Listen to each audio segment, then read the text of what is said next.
الرحمن الرحیم اللہم صلی علی محمد و آلہ و اطرتہ بعدد کل معلوم لک۔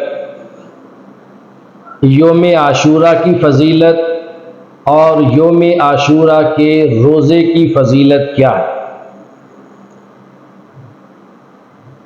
صحیح بخاری کی روایت ہے، کتاب الصوم کے اندر امام بخاری نے اس کو روایت فرمایا ہے، آقا دو جہاں صلی اللہ علیہ وآلہ وسلم جب مکہ المکرمہ سے ہجرت فرما کر مدینہ المنورہ تشریف لے کر آئے، آقا دو جہاں صلی اللہ علیہ وسلم نے مدینہ المنورہ کے یہود کو یوم عاشورہ کا یعنی 10ویں محرم الحرام کا روزہ رکھتے ہوئے دیکھا، تو حضور علیہ الصلوۃ والسلام نے ان سے 10ویں محرم الحرام کا روزہ رکھنے کی وجہ دریافت فرمائی۔ فرمایا تم 10ویں محرم الحرام کو روزہ کیوں رکھتے ہو، اس کی وجہ کیا ہے؟ تو یہود نے بتایا کہ 10ویں محرم الحرام کو اللہ تبارک و تعالی نے فرعون کو اپنے لشکر سمیت غرق نیل کر دیا تھا، اور حضرت موسیٰ علیہ السلام کو اللہ نے فرعون پر فتح عطا فرمائی تھی۔ موسیٰ علیہ السلام نے اس فتح کی خوشی میں بطور شکرانہ 10ویں محرم الحرام کا روزہ رکھا تھا۔ اب ہم بھی اس خوشی کے اندر کہ اللہ تبارک و تعالیٰ نے اس دن میں حضرت موسیٰ علیہ السلام کو فتح نصیب فرمائی، تو یہ دن یوم موسیٰ کہلایا۔ ہم اس دن میں روزہ رکھتے ہیں کہ ہمارے نبی حضرت موسیٰ علیہ السلام کو اللہ نے اس دن فتح نصیب فرمائی تھی۔ جب یہود سے یہ بات میرے آقا نے سنی تو تاجدار کائنات سرور انبیاء صلی اللہ علیہ وآلہ وسلم نے فرمایا کہ میں ایک نبی ہونے کے ناطے حضرت موسیٰ علیہ السلام پر اس کا زیادہ حقدار ہوں کہ میں روزہ رکھوں۔ پھر حضور علیہ السلام نے خود بھی 10ویں محرم الحرام کا روزہ رکھا، اور اپنے اصحاب کو بھی حضور علیہ السلام نے 10ویں محرم الحرام کا روزہ رکھنے کا حکم ارشاد فرمایا۔ ابتدائی اسلام میں مسلمانوں پر 10ویں محرم الحرام کا روزہ لازم اور فرض تھا، پھر 10ویں محرم الحرام کا روزہ منسوخ کر دیا گیا، اور اللہ تبارک و تعالیٰ نے سن 2 ہجری میں مسلمانوں پر رمضان المبارک کے روزے فرض قرار دیے۔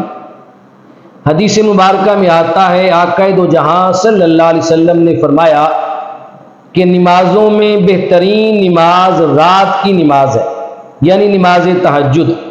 رات کو اٹھ کر اپنے مولا کے حضور اپنی جبینیں جھکانا یہ بہترین عبادت ہے، اور روزوں میں بہترین اور افضل ترین روزے رمضان المبارک کے روزوں کے بعد محرم الحرام کے روزے ہیں۔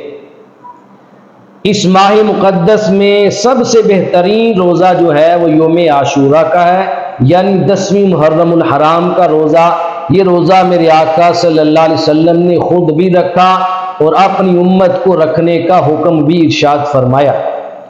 ایک حدیث مبارکہ میں ہے کہ 10ویں محرم الحرام کا ایک روزہ 1 سال کے گناہوں کا کفارہ ہے۔ 1 سال کے گناہ اس ایک روزے کے ذریعے اللہ تبارک و تعالیٰ معاف فرما دیتا ہے۔ اور دوسری روایت میں ہے کہ 10ویں محرم الحرام کا ایک روزہ یہ 70 سال کے گناہوں کا کفارہ ہو جاتا ہے۔ اس قدر اس روزے کی فضیلت اور اہمیت ہے اللہ اور اس کے رسول کی نگاہ میں۔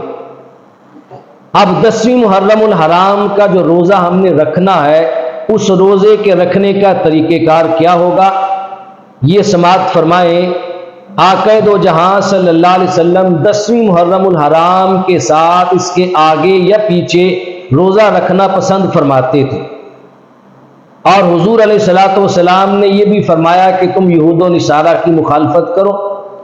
10ویں محرم الحرام کا روزہ تو یہودی بھی رکھتے تھے، اگر ہم بھی 10ویں کا روزہ رکھیں گے تو ہمارے رکھنے اور ان کے رکھنے میں کیا فرق ہوگا؟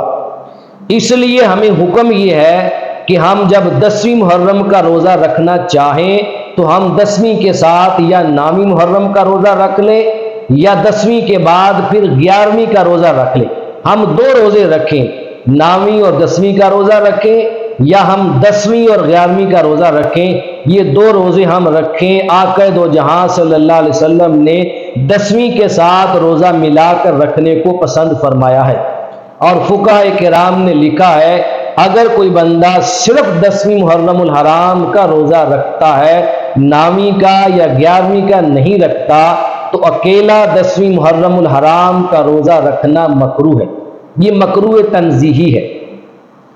مکروہات سے بچیں اور اس ماہ مقدس میں کوشش کریں ہم پہلے عشرے کے مکمل دنوں میں روزے رکھیں۔ پہلے 10 دن روزے رکھیں، اور اگر پہلے 10 دن روزے نہ رکھ پائیں تو کم از کم 9ویں محرم الحرام اور 10ویں محرم الحرام کا روزہ لازماً رکھیں۔ اگر 9ویں کا نہ رکھ پائیں تو پھر 10ویں اور 11ویں محرم الحرام کا روزہ لازماً رکھیں۔ اللہ تبارک و تعالی ہمیں اس حرمت والے مہینے کی قدر پہچاننے کی، اس کی عزت و تکریم کرنے کی، اور اس ماہ مقدس میں کثرت سے روزے رکھنے کی توفیق اور سعادت نصیب فرمائے۔